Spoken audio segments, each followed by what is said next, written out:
Friday, January 10th, 2025. I don't know what they were thinking when they had these installed.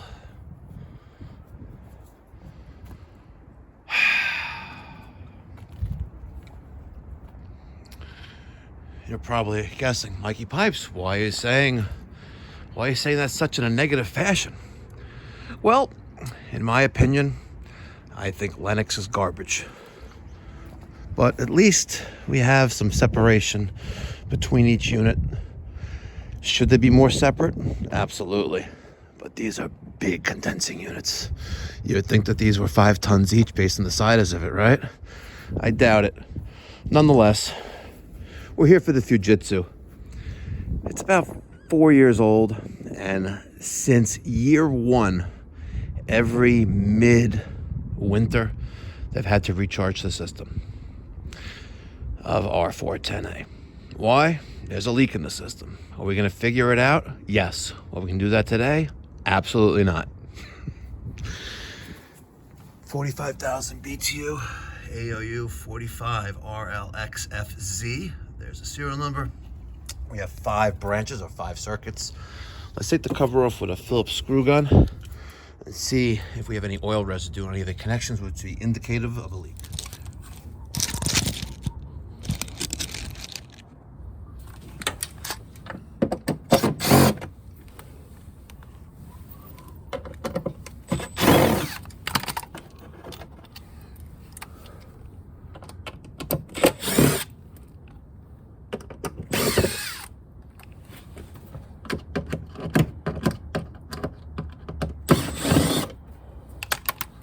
Oh, it's a good thing it's only about 25 degrees out today.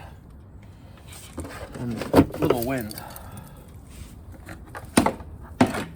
Let's see what we got here.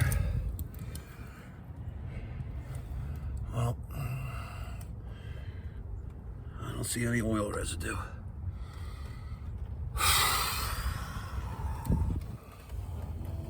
Nope, no oil residue. All right, I removed the front cover by taking out that screw and then pulling down on the handle, exposing our service valves.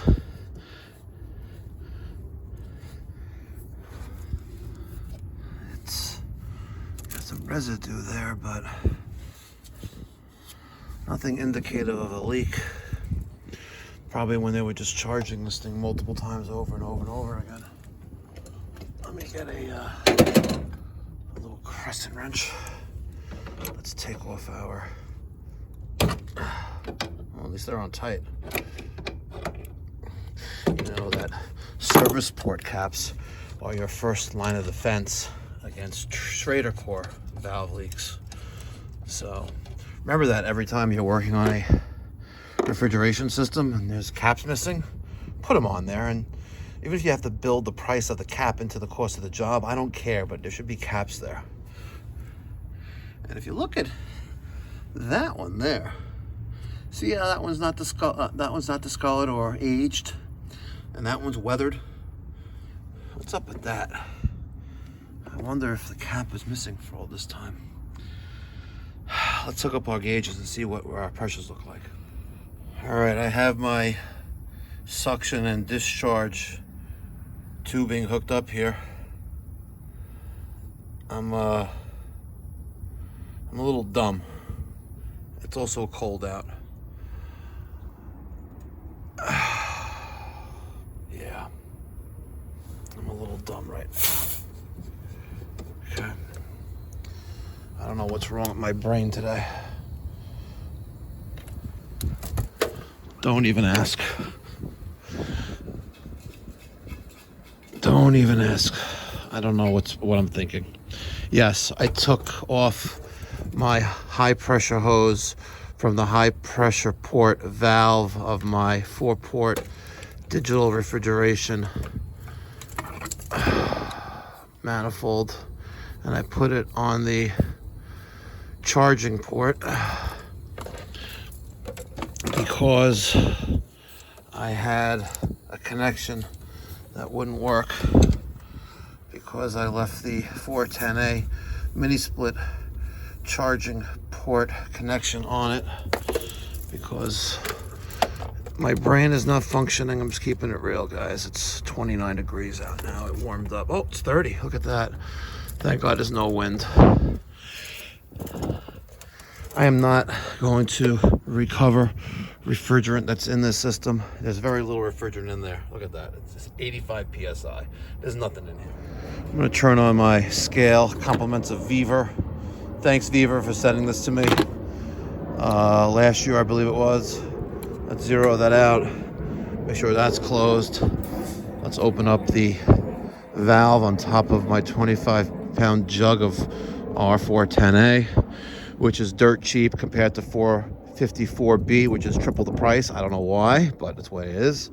Let's flip this upside down and purge the air out of the charging hose. All right. Good. Ow. Let's get any refrigerant, any air out of the lines. All right, we're already at 0.4. Okay, the system is 8 pounds of charge, I believe. Let's take a peek. 8 pounds, 13 ounces. Almost 9 pounds. Well, we're gonna go for 8 pounds.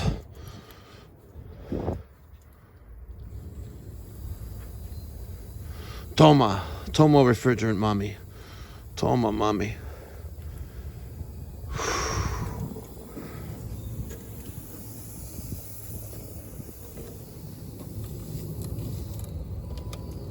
The gaskets are frozen.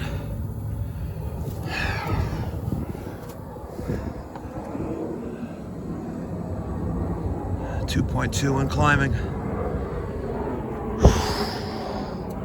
I'm gonna stand in the sun. Give that a hot minute. Woo, it's cold. 6.5 pounds. System's not even running and it's taking it freely.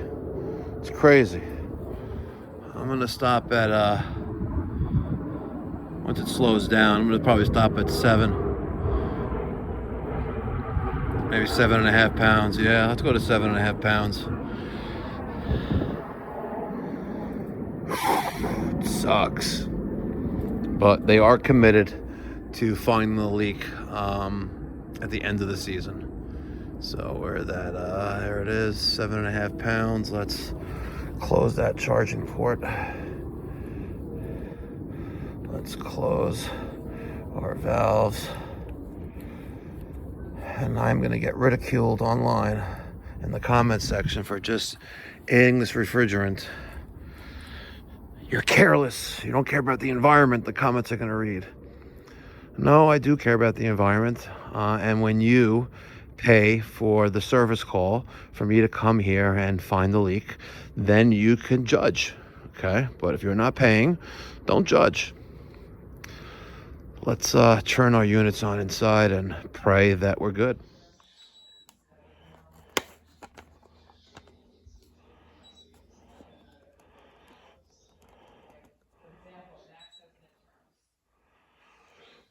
One,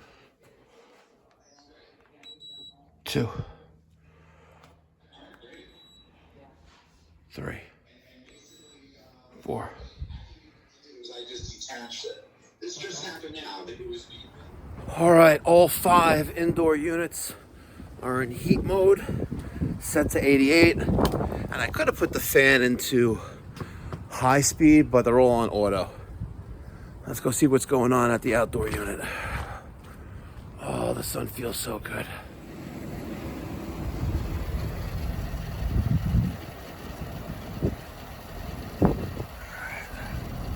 Let that sit for a hot minute. See what's doing. All right.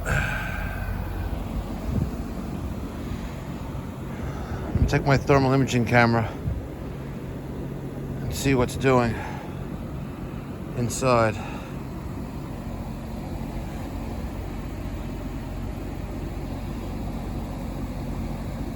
Pretty cool, huh?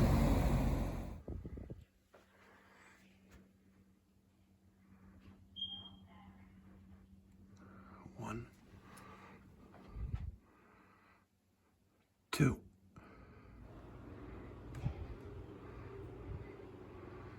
three,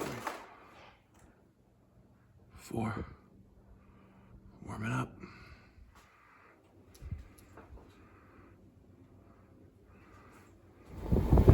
All right, warmed up another degree outside. 31 degrees now. There's our pressures. Not too shabby. I'm gonna button everything up out here, get rid of everything, finish up, and close out the invoice with the homeowner, and head off to my next job. Let's go. All right, ladies and gentlemen. A few things I did off camera. Number one, I explained to them in detail that they have a leak in the system and it's not going to go away. And that there are 5 things that we need to discuss for a possible resolution to the service call. Number 1, you could do nothing. Obviously, that's a moot point, but that is an option. Number 2, add refrigerant, also known as gas and go. If you need a blood transfusion and you just pump more blood into you without getting patched up, that's the equivalent of option number 2. Number 3, add sealant with the refrigerant. Let's try to put a Band-Aid on the problem with no warranty or guarantee, and then gas and go. Number 4, look for the leak, and then discuss options on how to make the leak go away.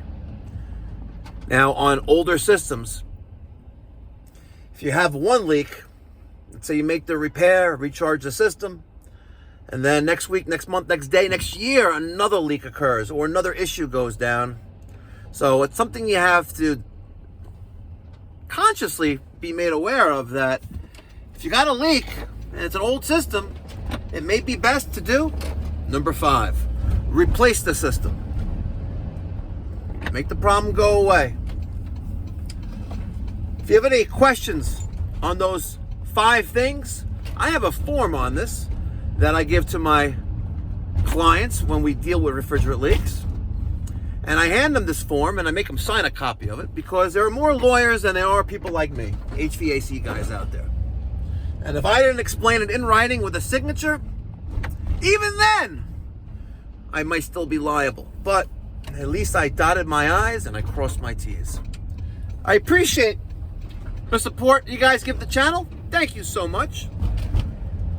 Support the channel by smashing that thumbs up button and subscribing. There's no cost or obligation, and I would really appreciate it. Thanks a lot. I'll catch you in the next one. Be well, God bless, stay safe.